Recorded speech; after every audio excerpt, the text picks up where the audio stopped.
የዘመነ ካሴ የጎጃም አማራ ፋኖ ተገንጥሎ ወጥቷል። ሌሎች የፋኖ አደረጃጀቶችም ጃርት እንደበላው ዱባ ፍርክስክሳቸው ወጥቷል። ከዚህ በኋላ የፋኖ ጣፈንታ በባንዳነትና ሽብርተኝነት ማዕቀፍ ውስጥ ሆኖ የህወሓት ሻዕቢያና ግብፅ ጉዳይ አስፈጻሚ መሆን ብቻ ነው።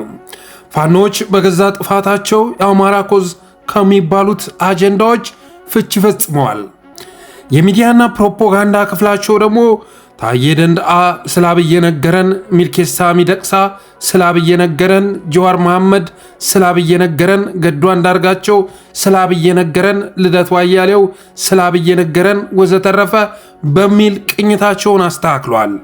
ለጊዜው ያለው አዋጭ የፕሮፓጋንዳ ገበያ የሙዚቃውንና ዜማውን ቅኝት መቀየር ሆኗል። ኢሳያስ አፈወርቄ መጥቶ አብይ ነገረኝ የሚል አዲስ ዘፈን ለቆ ዳንሱን እስኪቀይረው ድረስ ይህ የዋቅጅራ ልጅ ደስታውን የገለጸበት የፌስቡክ ፖስት ነው።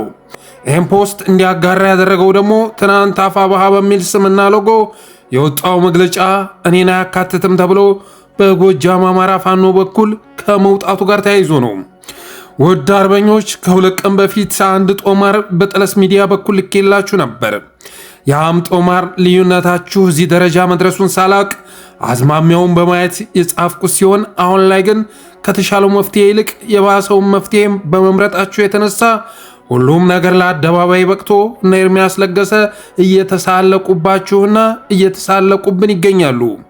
ትናንት አብይ አህመድ አማራን ማጥፋት ይፈልጋል ሲል የነገረን አቶ ኤርሚያስና ቢጤዎቹ ዛሬ ላይ አያያዛችሁን አይተው የአቋም ለውጥ ካደረጉ በኋላ ከአሸባሪ መንግስት ነፃ ያወጣናል ያልነው ፋኖ በአሸባሪነትና በባንዳነት ማዕቀፍ ውስጥ ሆኖ ተላላኪ ከመሆን የዘለለ እጣ አይኖረውም እያሏችሁ ነው።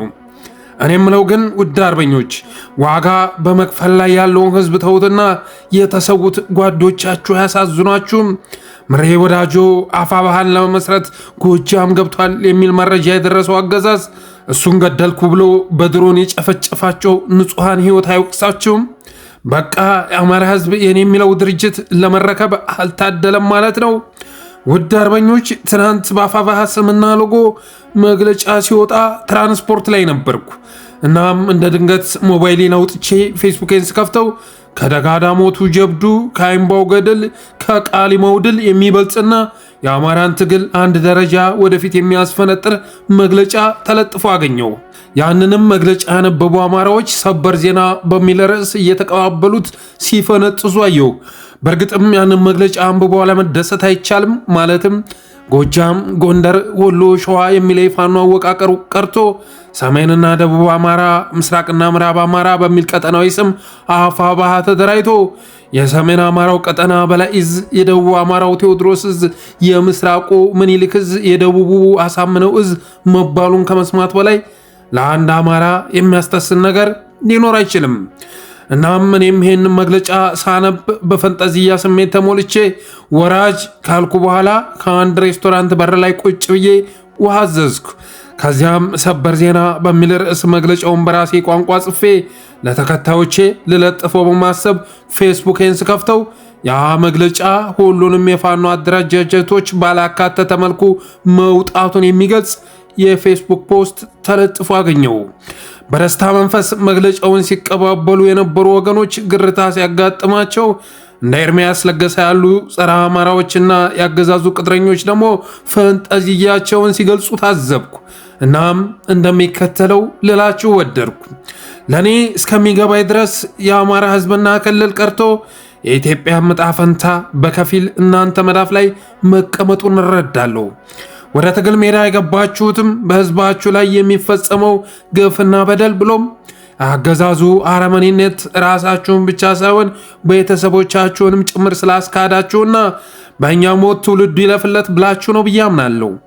ሆኖም ግን አሁን እያደረጋችሁ ያላችሁት ነገር የኒህ ወንድሞች ዓላማ ምን ይሆን የሚል ጥያቄ የሚቀሰቅስ መሆኑን መናገር ፈልጋለሁ። ማለትም ተመሳሳይ ጠላት፣ ተመሳሳይ የትግል ምክንያት፣ ተመሳሳይ ማንነት፣ ተመሳሳይ አመለካከት ያላችሁ አርበኞች እጅግ ተራ በሆነ ጉዳይ ልዩነት ፈጥራችሁ በአጭር ሊጠናቀቅ የሚችለውን ትግል ስታራዝሙት ማየት በእጅጉ ያንገበግባል። ውድ አርበኞች፣ ባርነት ከተጫጫነው ጎጆ ይልቅ ነፃነት የሚያንዣብብበት ዱር መርጣችሁ የህልውና ትግሉን ከመለኮሳችሁ በፊትም ከክልሉ ውጭ የሚኖረው አማራ ሲጨፈጨፍና በጅምላ ሲቀጠፍ የነበረ ቢሆንም የእናንተ ወደ ትግል መግባት ደግሞ አገዛዙ በአማራ ክልል ያሻውን የሚያደርግበት ምቹ ሁኔታ እንደፈጠረለት አያጠራጥርም። በመሆኑም በአማራ እጅ የተያዘውን ኢኮኖሚ በጎጃምም በጎጀብም ብዬ ከእጄ ማስገባት አለብኝ ብሎ ያቀደው አገዛዝ ባለሀብቶቻችንን እናንተ ናችሁ ለፋኖ ስንቅና ትጥቅ የምታቀርቡት እያለ የሚዘርፍበትንና በየወህኒው የሚዘጋበትን የአማራ እናቶችና ሴቶች ማህፀን ዳግም ነፍጠኛ መፍጠር የለበትም በሚል ፉከራ ወደ አማራ ክልል የገባው የጅላ ጦር በየመንደሩና በየቀበሌው የሚፈጽመው ግፍ አንሶ ለማትሪክ ፈተና ወደ ሌላ ቦታ ሲሄዱ የነበሩ ሴት ተማሪዎችን በጅምላ መድፈሩን፣ ይህም በአማራ ሴቶች ላይ የሚፈጸም ያስገድዶ መድፈር ግፍ በኢሰመኮ ሪፖርት ጭምር መገለጹን፣ የአማራ ህዝብ ብቻ ሳይሆን የእናንተም ቤተሰብ በጥይት ሲደበደቡና ሲታሰሩ መክረማቸውን፣ የአማራ ገበሬ በማዳበሪያና ምርጥ ዘር መቀጣታቸውን፣ የአማራ ነጋዴ በመዋጮና በግብር መበዝበዙን፣ በሚሊዮን የሚቆጠሩ ህፃናትና ልጆች ከትምህርት ገበታ ውጭ መሆናቸውን ብሎም እንደ አጠቃላይ ከሰማይ በታች ያሉ ግፎች ሁሉ ያለ አንዳች ዓለም አቀፍ የመብት ተሟጋቾች ሪፖርትና ውግዘት በአማራ ምድር ላይ ሲፈጸሙ መክረማቸውን እና እየተፈጸሙ መሆናቸውን አትዘነጉትም። እንዲያም ሆኖ ግን የፋኖ ደጋፊዎች ናችሁ ወይንም ፋኖ ናችሁ እየተባሉ የሚዘረፉትም የታሰሩትም በድብደባ ብዛት አካላቸው ጎድሎ ቤት የዋሉትም እንደናንተ ያለ የወንዶች ወንድ የፈጠረ ማህፀናቸው ከሰብአዊነት ባፈነገጡ አውሬዎች የተደፈሩትም በባንክ ያስቀመጡ ገንዘባቸው የታገደባቸውም የሚጽናኑት እንዲህ በምትል አጭር አረፍተ ነገር ነበረ።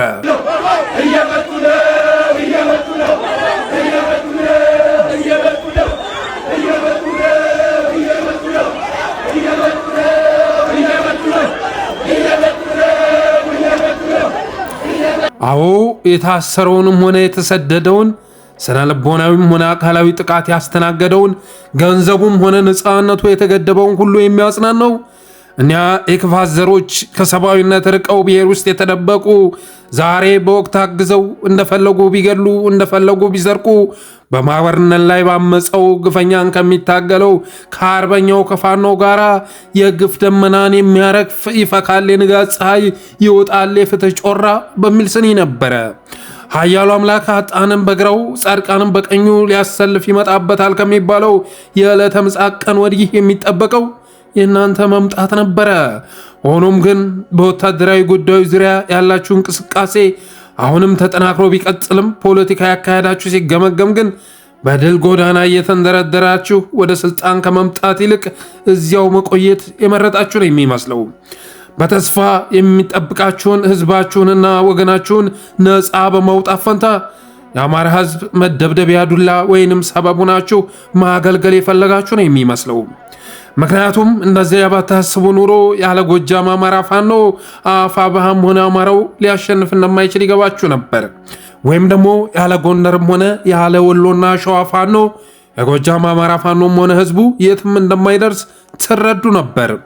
ውድ አርበኞች፣ በአንድ ነገር ላይ እቅጩን ስነግራችሁ ከእናንተ ይልቅ ብአዴን የሚባለው የተላላኪዎች ቡድን አንድነት አለው። ግን የብአዴን አንድነት አማራዊ ሳይሆን ጸረ አማራዊ በመሆኑ የተነሳ አንድነቱ ጉዳት እንጂ ጥቅም የለውም። ለራሱ ጥቅምና ህዝቡን ለማውደም ግን ብአዴን ፕሬዝዳንቴ ጎንደር የሆነብኝ ጎጃሜ ሳይል፣ የጸጥታ ዘርፍ ኃላፊው ሸዋ ሆነብኝ ወለየ ብሎ ሳይል፣ ባገኘው ተሻገርም ጊዜ ይሆን በተመስገንና አረጋይ ስልጣን ዘመን አማራውን የማድሄትና የማጥፋት ፕሮጀክቱን እያሳለጠ ነው። እንካውን ከጎጃምና ከጎንደር ከወሎና ሸዋ ምድር ከወጡ አማራዎችና አማርኛ ተናጋሪዎች ይቅርና ከሌላ አካባቢ የመጡ የሌላ ቋንቋ ተናጋሪዎችንም በኃላፊነት እየሾመና ክልሉን እያስወደመ እስከዚህ ጊዜ ድረስ ቀጥሏል።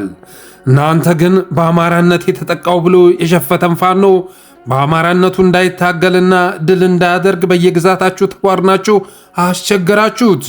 ከዛሬ ነገ መታችሁ ወንበሩን በተቆጣጠራችሁ ተብላችሁ ስትጠበቁ ወንበር በሌለበት ስፍራ እኔ ለያዘው በሚል ምክንያት የሌለ ክፍፍል መፍጠር ጀምራችሁ ውድ አርበኞች የስልጣን ሽግግር ከተደረገበት ጊዜ አንስቶ እንኳን ያለፍንበትን ጎዳና መለስ ብላችሁ ብታስቡት ትናንት የሁላችንም የነበሩ አዋቂና ታዋቂ ሰዎች የአንዱ ለመሆን ሲሞክሩ የማንም ሳይሆኑ እንደቀሩ ትገነዘቡ ነበር።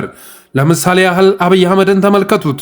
ትናንት መላው ኢትዮጵያዊ በስስት የሚመለከተውና ሁሉም የኔ የሚለው መሪ ነበረ። አብይ አህመድ እኔ የሚባል ራስ ወዳድ ማንነት እንጂ የኔ የሚለው ህዝባዊና አገራዊ እሴት የሌለው ግለሰብ በመሆኑ ለተወሰነ ጊዜ ያህል እየቆመረ ከተጓዘ በኋላ አሁን ላይ ሁሉንም ወረቱን አጥቶ ከሰረ። ለትልቅ ክብር መታጨቱን በሚገልጽ ወንበር ላይ ከተቀመጠ በኋላ ለዚያ በሚመጥን ስብዕናና ልዕልና ላይ መገኘት ባለመቻሉ የተነሳ አብይ አህመድ በአሁኑ ሰዓት ውድቀቱና ህልፈቱ በህዝብ የሚጠበቅ ትንሽ መሪ ሊሆን ችሏል። በራሱ ቁማር ከኢትዮጵያ ከፍታ ላይ ከተንሸራተተ በኋላ ኦሮሚያ እያለ ለማምታታት ቢሞክርም አብይ ኦሮሚያም ሆነ ኢትዮጵያ የሚለው ስለ ሀገርም ሆነ ስለ ባህር በር የሚወራው ለህዝብ አስቦ ሳይሆን እያምታታ ወንበር ላይ መክረም ስለሚፈልግ ነው ብሎ በመታመኑ የተነሳ በአሁኑ ሰዓት አብይ መና ከሰማይ ቢያወርድ እንኳን መርዝ ነው ብሎ የሚጠራጠረው እንጂ የሚያምነው የለም። እናም እላችኋለሁ ከራሳችሁ ክቡር ስም ጋር ትግሉንም ልታባክኑ ታስባችሁ ካልሆነ በቀር ከአማራነት የወረደ ለጠቅላይ ግዛት አይጠቅምም። አንዱን ያጎደለ ድርጅትም ሆነ አደረጃጀት የትም አይደርስም። እናም እንደዚህ አይነት መግለጫ ከመውጣታችሁ በፊት የህልውና ታጋዮች እንደመሆናችሁ መጠን ሩቅ ተጉዛችሁ መወያየትና ሁሉንም አማራጮች ማየት ነበረባችሁ። ደጋፊያችሁንና ህዝባችሁን ለአፍታ ካስተሰተ በኋላ ለትካዜ የሚዳርግና እንደ ኤርሚያስ ለገሰ ያሉ የአገዛዙ ልሳኖች የሚፈነጥዙበትን መግለጫ ይፋ ከማድረጋችሁ በፊት እንዳረጋ ከበደ፣ ተመስገን ጥሩነህና አብዱ ሁሴን ያሉ የኦህዴድ ፈረሶች የሚፈነጩበት ስልጣን እኛን ሊያለያየን አይገባም በሚል አስተሳሰብ መመራት ነበረባችሁ።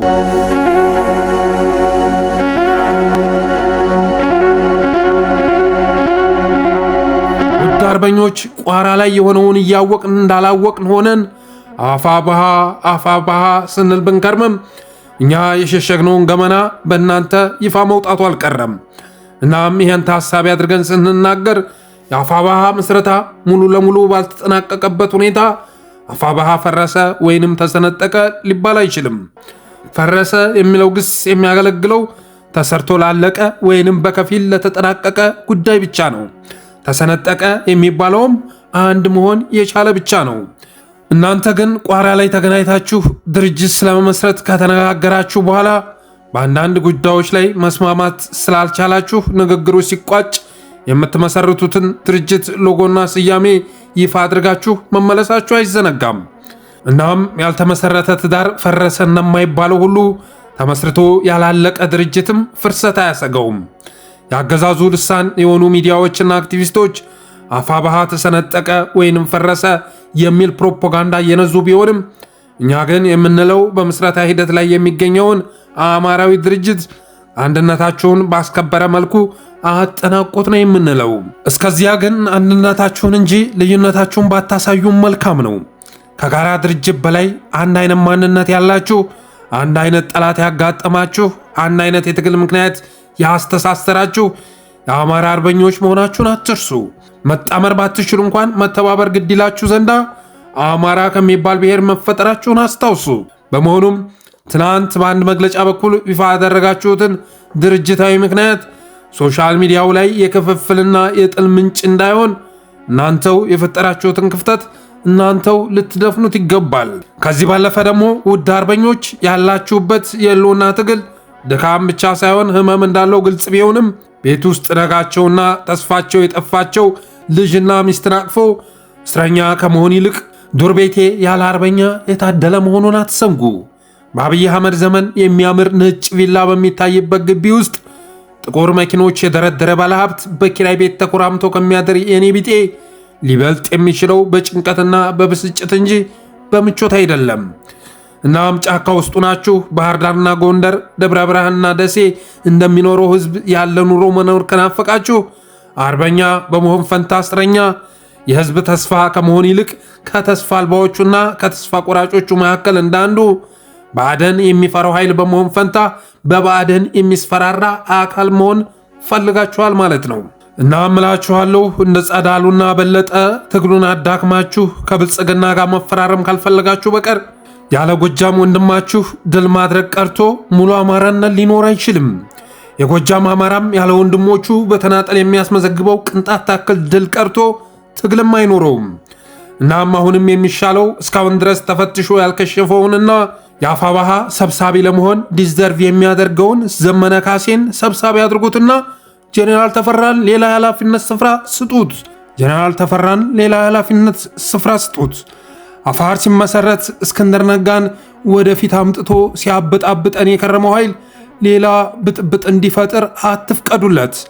በተረፈ የአብይ አህመድ ታጣቂ እስካሁን ድረስ አማራ ክልልን እያወደመ እንዲቆይ ያደረገው የእናንተ ድክመት እንጂ የእሱ ብርታት አለመሆኑን መረዳት አለባችሁ።